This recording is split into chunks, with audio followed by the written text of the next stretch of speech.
सीताराम सीताराम सीताराम श्री राम जय जय राम। बोलो श्री राम जय जय राम, श्री राम जय जय राम। आइए श्री रामचरितमानस से आगे की ओर बढ़ते हैं। श्री भरत जी अयोध्या वासियों के साथ भगवान श्री रामचंद्र जी से मिलने के लिए वन में आ गए हैं। राम वास थल बिटप बिलोके और अनुराग रहते नहीं रोके। देखी दशासुर बरसहि फूला भई मृदु मही मगु मंगल मूला। श्री राम जय जय राम। श्री रामचंद्र जी के ठहरने की जगहों और वृक्षों को देखकर उनके हृदय में प्रेम रुके नहीं रुकता। भरत जी की यह दशा देखकर देवता फूल बरसाने लगे, पृथ्वी कोमल हो गई और मार्ग मंगल का मूल बन गया। बादल छाया किए जा रहे हैं, सुख देने वाली सुंदर हवा बह रही है। भरत जी के जाते समय मार्ग जैसा सुखदायक हुआ वैसा श्री रामचंद्र जी को भी नहीं हुआ था। रास्ते में असंख्य जड़ चेतन जीव थे। उनमें से जिनको प्रभु श्री रामचंद्र जी ने देखा अथवा जिन्होंने प्रभु श्री रामचंद्र जी को देखा वे सब उसी समय परमपद के अधिकारी हो गए। परंतु अब भरत जी के दर्शन तो उनका भव जन्म मरण रूपी रोग मिटा ही दिया। श्री राम दर्शन से तो वे परम पद के अधिकारी ही हुए थे, परंतु भरत दर्शन से उन्हें वे परम पद प्राप्त हो गया। भरत जी के लिए यह कोई बड़ी बात नहीं है, जिन्हें श्री राम जी स्वयं अपने मन में सिमरन करते रहते हैं। जगत में जो भी मनुष्य एक बार राम कह लेते हैं वे भी तरने तारने वाले हो जाते हैं। फिर भरत जी तो श्री रामचंद्र जी के प्यारे तथा उनके छोटे भाई ठहरे, तब भला उनके लिए मार्ग मंगल सुखदायक कैसे न हो। सिद्ध साधु और श्रेष्ठ मुनि ऐसा कह रहे हैं और भरत को देखकर हृदय में हर्ष लाभ करते हैं। भरत जी के इस प्रेम के प्रभाव को देखकर देवराज इंद्र को सोच हो गया कि कहीं इनके प्रेमवश श्री राम जी लौट न जाएं और हमारा बना बनाया काम बिगड़ जाए। संसार भले के लिए भला, बुरे के लिए बुरा है। मनुष्य जैसा आप होता है जगत उसे वैसा ही दिखता है। उसने गुरु बृहस्पति जी से कहा, हे प्रभु वही उपाय कीजिए जिससे श्री रामचंद्र जी और भरत जी की भेंट ही न हो। श्री रामचंद्र जी संकोची और प्रेम के वश हैं और भरत जी प्रेम के समुद्र हैं। बनी बनाई बात बिगाड़ना चाहती हैं,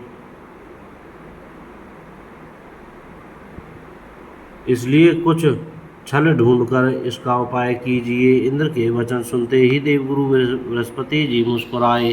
उन्होंने 1000 नेत्रों वाले इंद्र को ज्ञान रूपी नेत्रों से रहित मूर्ख समझा और कहा, हे देवराज, माया के स्वामी श्री रामचंद्र जी के सेवक के साथ कोई माया करता है तो वह उलटकर अपने ही ऊपर आ पड़ती है।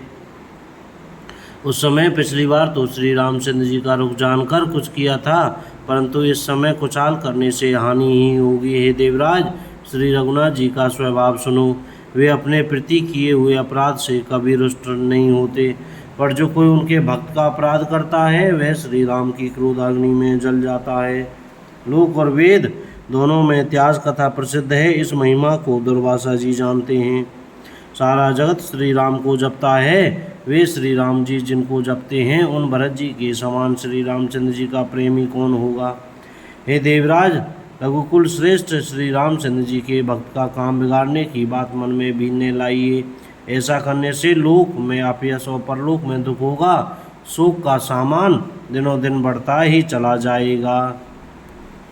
बोलो जय सिया राम। हे देवराज, हमारा उपदेश सुनो। श्री राम जी को अपना सेवक परम प्रिय है। वे अपने सेवक की सेवा से सुख मानते हैं और सेवक के साथ वैर करने से बड़ा भारी वैर मानते हैं। यद्यपि वे सम हैं, उनमें न राग है न रोष है और न कभी किसी का पाप पुण्य और गुण दोष को ही ग्रहण करते हैं। उन्होंने विश्व में कर्म को ही प्रदान कर रखा है। जो जैसा करता है वह वैसा ही फल भोगता है। तथापि वे भक्त और अभक्त के हृदय के अनुसार सम और विषम व्यवहार करते हैं।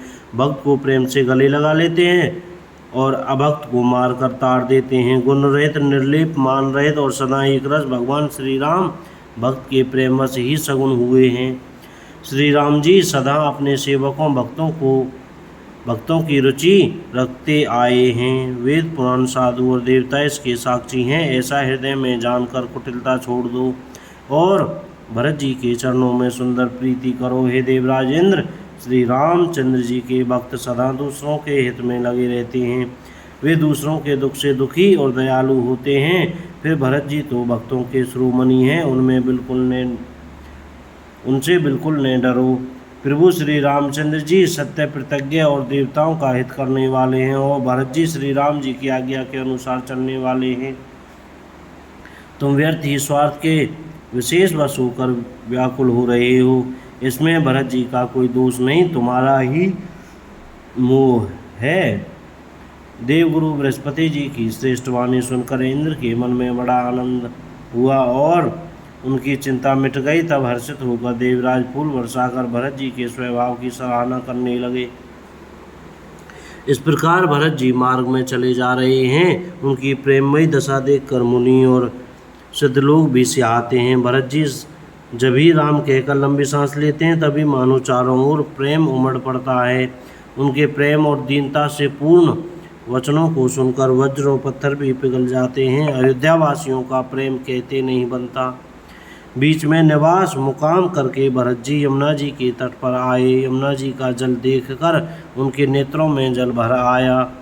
श्री रघुनाथ जी के श्याम रंग का सुंदर जल देखकर सारे समाज सहित भरत जी प्रेम व्यल होकर श्री राम जी के विरह रूपी समुद्र में डूबते डूबते विवेक रूपी जहाज पर चढ़ गए।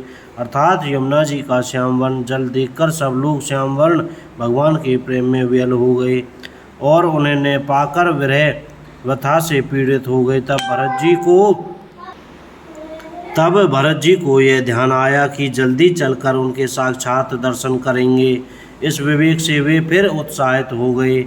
उस दिन यमुना जी के किनारे निवास किया। समय अनुसार सबके लिए खान पान आदि की सुंदर व्यवस्था हुई। निषाद राज का संकेत पाकर रात ही रात में घाट घाट की अनगिनत नावें वहां आ गईं, जिनका वर्णन नहीं किया जा सकता। सवेरे एक ही खेवे में सब लोग पार हो गए और श्री रामचंद्र जी के सखा निषादराज जी की इस सेवा से संतुष्ट हुए। फिर स्नान करके और नदी को सिर नवाकर निषादराज के साथ दोनों भाई चले। आगे अच्छी अच्छी सवारियों पर श्रेष्ठ मुनि हैं, उनके पीछे सारा राज समाज जा रहा है। उनके पीछे दोनों भाई बहुत सादे भूषण वस्त्र और वेश से पैदल चल रहे हैं। बोलो जय सिया राम। कोई गलती हो गई हो तो क्षमा करें। सीताराम।